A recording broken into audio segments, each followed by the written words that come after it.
So hi guys, welcome to Gyaniyar. दोस्तों हमारे viewers भी अजीब अजीब से क्वेश्चंस करते हैं और मज़ा आता है ऐसे क्वेश्चंस के आंसर देने में, क्योंकि वो अजीब होते हैं, डिफरेंट होते हैं। तो भाई एक व्यूअर का कमेंट था कि भाई जो अस्पताल वाले होते हैं, जो कॉलेजेस होते हैं, जो मेडिकल कॉलेजेस जो एमबीबीएस कराते हैं यहाँ पे, तो प्रैक्टिकल्स कर के लिए डेड बॉडी कहाँ से लाते हैं?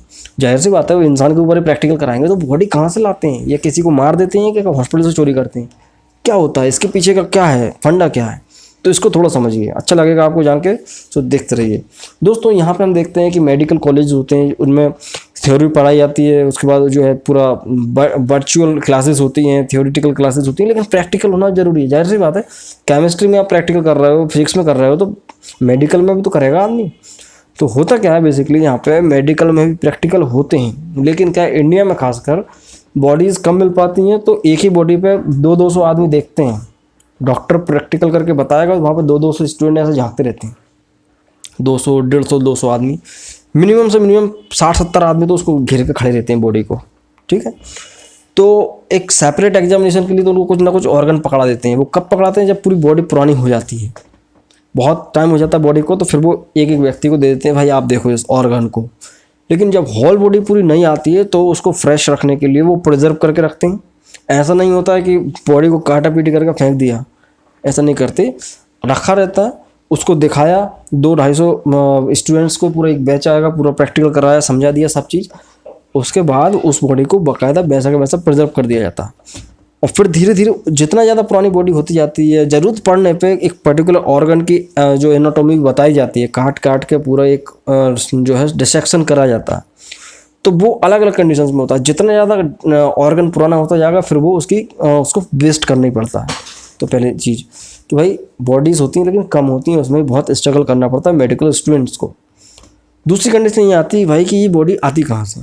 जाहिर सी बात है, इंसान की बॉडी होती है तो यहाँ पे दो कंडीशन रहती हैं। या तो कई बार ऐसी अनजान एक्सीडेंट हो जाते हैं, अननोन एक्सीडेंट्स हो जाते हैं, जो कि बोलना अच्छा नहीं रहेगा, लेकिन बोलना तो पड़ेगा कि लावारिस लाश होती हैं। लावारिस लाश होती हैं जिनका कोई पूछने वाला नहीं होता है। तो वो क्या होता है कि वो उनको उठा कर ले जाते हैं, तो पुलिस भी पूरा पता करती है भाई इसका क्या, कौन हो सकता है, रिश्तेदार वगैरह क्या। तो उस कंडीशन में कोई पता नहीं चलता, तो वो मेडिकल कॉलेजेस में चले जाती हैं। एक सोर्स ये है। दूसरा है कि भाई कई बार क्या होता है कि कुछ ऐसी डोनर्स होते हैं, भाई डोनेट करते हैं अपनी बॉडी को। इंडिया में बहुत कम होता है, विदेश में बहुत होता है। आदमी मरने के बाद अपना शरीर दान कर देता है कि भाई आपका शरीर तो अब कोई काम को बचे नहीं, तो जलाने से गड़ाने से अच्छा है कि वो मेडिकल स्टूडेंट्स को दे देते हैं प्रैक्टिस के लिए। तो वो एक अच्छी चीज़ है, देना भी चाहिए।